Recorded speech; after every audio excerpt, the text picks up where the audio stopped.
श्री कृष्ण कहते हैं कि अगर जिंदगी में गुलाब की तरह खिलना है तो कांटों से तालमेल की कला सीखनी होगी। ये कभी मत सोचो कि आप कुछ नहीं कर सकते। हाँ, आप सब कुछ नहीं कर सकते, पर बहुत सी चीजें हैं जो आप कर सकते हैं। बस निर्धारित करो और अपना 100% दो। हर व्यक्ति का यह लक्ष्य है कि वह जो कर सकता है करे, जो बन सकता है बने, उसका जो भी सपना है वो पूरा करे। लेकिन इस समय से जो भी है उसका सम्मान करे और खुश रहे। जो मिलना है उसका स्वागत करो और जो मिला है उसका धन्यवाद। अपने गुणों को पहचानिए, इससे आपकी नींव मजबूत बनती है। लेकिन अपने अंदर की कमियों को भी पहचानिए, इससे चरित्र मजबूत बनता है। जो दूसरों को माफ करते हैं वो खुद से प्यार करते हैं, क्योंकि उन्हें मालूम है ऐसा करके मैं दूसरों पर नहीं बल्कि अपने आप पर एहसान कर रहा हूं और अपने जीवन में सुख समृद्धि ला रहा हूं। यदि कोई आप पर भरोसा और आपसे उम्मीद करता है तो ये उसकी मजबूरी नहीं बल्कि आपसे लगाव है और आप पर विश्वास है। कामयाबी सिर्फ वो नहीं है जो आप खूब पैसा और नाम कमा लेते हैं, बल्कि कामयाबी तो वो है जब आप अपना लक्ष्य प्राप्त कर लेते हैं, वो भी अपने असली आनंद में रहते हुए। भूखा इंसान सारी मर्यादा तोड़ देता है और पैसे का लालची इंसान इंसानियत ही छोड़ देता है। श्री कृष्ण कहते हैं कि कभी भी खुद को कम मत समझो। आपको भी उसी ईश्वर ने बनाया है जिसने दूसरों को। आप किसी से सलाह ले सकते हैं, पर आगे बढ़ने और अपनी मंजिल पाने के लिए मेहनत तो खुद करनी होगी। हाँ, मंजिल पाने के लिए आपको मेहनत और जोश की जरूरत होती है, पर बुद्धिमानी से और सोच विचार कर आगे बढ़े। जो जल्दीबाजी करते हैं वो गिर जाते हैं। जिंदगी में आगे बढ़ना है तो खुद पर भरोसा करो, दूसरों पर नहीं। जितनी बार आप गिरेंगे उतनी बार आप उठेंगे। अब ना किसी का हाथ चाहिए ना किसी का साथ। इंतजार करोगे तो उतना ही मिलेगा जितना कोशिश करने वाले छोड़ देते हैं। इसलिए इंतजार मत करो। तुम जितना सोचते हो जिंदगी उससे कहीं ज्यादा तेजी से भाग रही है। हार कभी मत मानो। हाँ, कुछ लोग हार मान लेते हैं, पर याद रखें कि पानी में डूबने से आदमी की जान नहीं जाती, बल्कि जान तब जाती है जब उसे तैरना नहीं आता है। इसलिए हार मत मानो, बल्कि अपने प्रयास में एक्सपेरिमेंट शुरू करो। असफलता का मतलब ये नहीं है कि आप जिंदगी में हार चुके हैं, बल्कि असफलता का साफ मतलब है कि आपको इसमें सुधार और संशोधन की जरूरत है। देखो, समझो और सोचो और फिर कोशिश करो जब तक सफल नहीं हो जाते। रिश्ते मुट्ठी में रेत के समान होते हैं। जोर से पकड़ो तब भी सरकते हैं और ढीले छोड़ो तब भी। इसलिए संभल कर पकड़ो। किसी भी समस्या का समाधान इस बात पर निर्भर करता है कि आपका सलाहकार कौन है। लोग तो आपके बारे में अंदाजा लगाते हैं, आप क्या है ये सिर्फ और सिर्फ आप ही जानते हैं। श्री कृष्ण कहते हैं कि साथ रहकर जो छल करे उससे बड़ा कोई शत्रु हो ही नहीं सकता, और जो हमारे मुंह पर हमारी बुराइयां बता दे उससे बड़ा हमारा कोई मित्र हो ही नहीं सकता। सहारा इंसान को खोखला कर देती है और उम्मीदें कमजोर। अपनी ताकत के बल पर जीना शुरू कर दीजिए। आपका खुद से अच्छा साथी और हमदर्द कोई और नहीं हो सकता।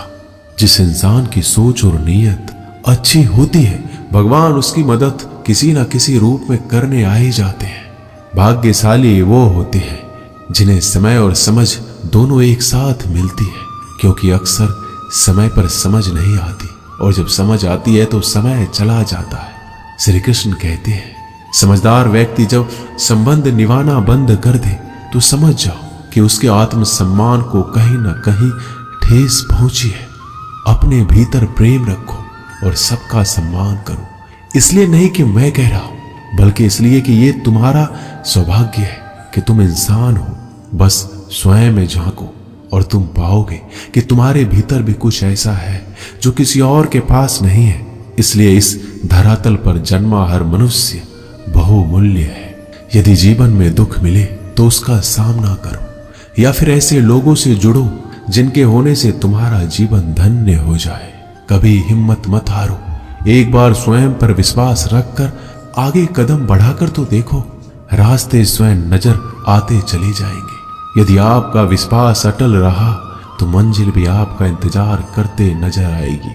यदि कोई कार्य अच्छा है तो उसे तुरंत शुरू कर दो। लोगों के बारे में मत सोचो कि लोग क्या कहेंगे, क्योंकि कमी तो लोग ईश्वर में भी निकाल देते हैं। तो आप क्या चीज हो? अधिक सोचने की जगह अधिक करने में विश्वास रखो। अधिक करने की जगह सही करने में विश्वास रखो, और सही करने के लिए आपको सही सोचना होगा। अतः कम सोचो मगर अच्छा सोचो। जीवन में पैसा सब कुछ नहीं होता, लेकिन जीवन में पैसा बहुत कुछ जरूर होता है। और जो व्यक्ति बहुत कुछ को सब कुछ समझ बैठता है, अंत में उसके पास कुछ भी नहीं बचता। समय का उपयोग करके बहुत सा धन कमाया जा सकता है, लेकिन धन का उपयोग करके एक पल भी नहीं बढ़ाया जा सकता। अतः समय का सही उपयोग करना सीखो। लोहे को कोई नष्ट नहीं कर सकता, लेकिन लोहे पर लगी जंग उसे धीरे धीरे नष्ट कर देती है। इसी प्रकार कोई आपको हरा नहीं सकता, लेकिन आपकी गलत सोच आपको धीरे धीरे हार के द्वार पर खड़ा कर देगी। इसलिए अच्छा सोचो और जीत जाओ। जीवन में उछलो तो ऐसे कि सारे आसमान को छू लो। जीवन की गहराई में ऐसे डूबो कि उसके सभी चमकते मोती खोज निकालो। फैलो तो ऐसे कि पूरी कायनात में समा जाओ, और सुकड़ो तो ऐसे कि हर किसी के दिल में समा जाओ। अच्छा सोचोगे तो अच्छा वापस आएगा, बुरा सोचोगे तो बुरा वापस आएगा। मीठा बोलोगे तो मीठी बोली ही दूसरों से सुनोगे, कड़वा बोलोगे तो खरी खोटी ही सुनोगे, क्योंकि हम जो देते हैं वही हमें वापस मिलता है।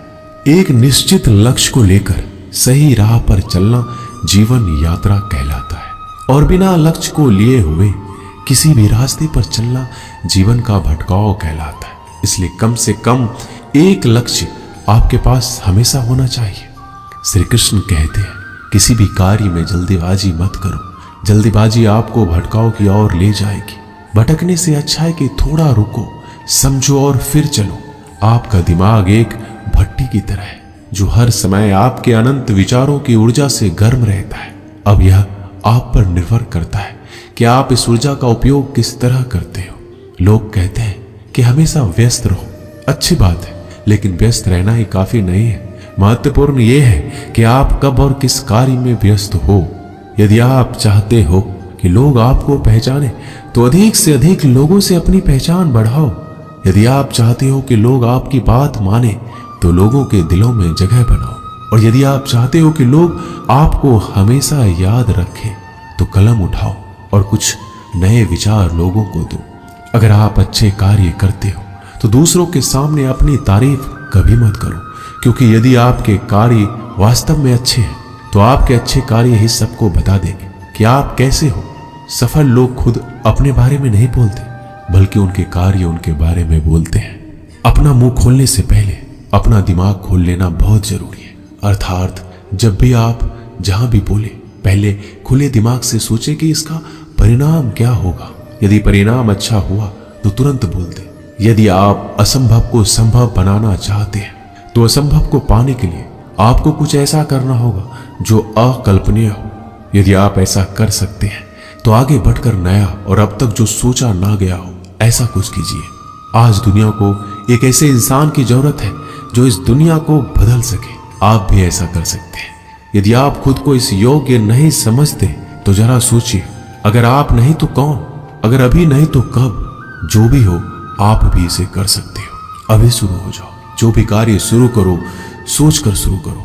यदि शुरुआत कर दो तो बीच में उस कार्य को किसी भी वजह से मत रोको, क्योंकि जब आप पीछे जाकर किसी दूसरे कार्य को शुरू करके फिर वहीं पहुंचते हैं जहां आपने पहले वाला कार्य छोड़ा था, तो जरा सोचिए, इससे कम मेहनत और इससे कम समय में आप पहले कार्य को पूरा कर सकते थे।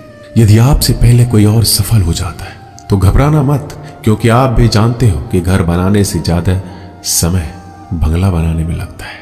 श्री कृष्ण कहते हैं, जब आप हार से मिली सीख को अहमियत समझ लेंगे तो आपका जीवन बदल जाएगा। जिस प्रकार एक वातावरण में केवल एक ही तरह के पेड़ पौधे उगते हैं, उसी प्रकार आप भी अपने वातावरण के ही एक अंश हैं। यदि आप अपने आप को बदलना चाहते हैं तो सर्वप्रथम अपने वातावरण को बदलिए। आप एक ही गलती को रोज दोहराकर अपने परिणाम और अपने जीवन को नहीं बदल सकते हैं। अपने लक्ष्य को बार बार बदलने से कुछ नहीं होगा। अगर बदलाव चाहते हो तो अपनी कोशिश करने के तरीके में बदलाव लाना होगा। परिवर्तन प्रकृति का नियम है, इसे स्वीकार करें एवं इस परिवर्तित जीवन का आनंद लेना प्रारंभ करें। श्री कृष्ण कहते हैं कि आप किसी भी चीज को लेकर चिंता करना छोड़ दीजिए, क्योंकि हमारी चिंता कोई और कर रहा है। इसलिए आप चिंता छोड़ उस काम पर पूरा फोकस लगा दीजिए जिससे आप अपने जीवन को बेहतर बनाने के लिए करना चाहते हैं। अगर ये सब करते हुए आपके साथ कुछ भी बुरा हो जाता है तो भी बिना रुके आपको अपनी मंजिल तय करनी होगी, आगे बढ़ना होगा, क्योंकि हमारे साथ जो कुछ भी बुरा या अच्छा होता है यह सब कुछ पहले से तय होता है। इसलिए इस बारे में चिंता करके आप अपना समय बर्बाद करेंगे और कुछ नहीं। भलाई हमारे इसी में है कि हमें बिना परेशान हुए अपने बहुमूल्य काम को तय समय पर पूरा कर लेना चाहिए। भगवान हमारे बारे में सब कुछ पहले से तय करके रखे, बस हमें चिंता छोड़ लगातार प्रयास करना चाहिए। अंत में हमें जो मिलना है वो मिल जाएगा।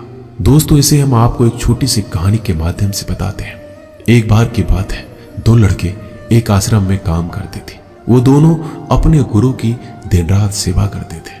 उन दोनों लड़कों में से एक लड़की की बहन की शादी तय हो गई थी।